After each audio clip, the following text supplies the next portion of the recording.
com veuria vostè la necessitat d'una llei de muntanya, una llei que, per cert, fa més de 10 anys que s'està impulsant i que no acaba de veure la llum i que nosaltres entenem que és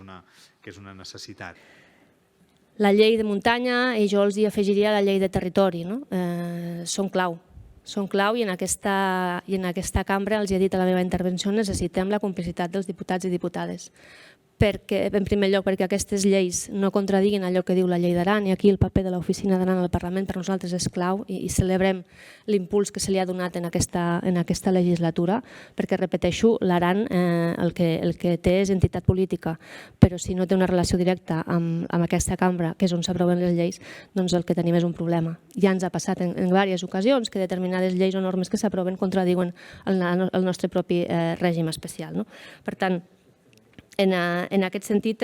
com dic, una llei de muntanya que tingui en compte la singularitat de la muntanya, que reprengui aquella idea dels Consells Comarcals de Muntanya que després van evolucionar, ho diré així, amb un cafè per tothom, i que van perdre aquell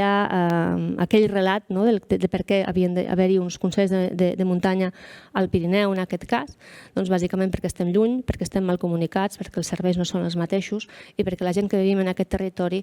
tenim els mateixos drets i deures que la resta. Per tant, aquí hi ha molt a fer, el Consell està treballant amb els Consells Comarcals veïns per presentar propostes respecte a aquesta llei, el que esperem també és poder tenir informació sobre això.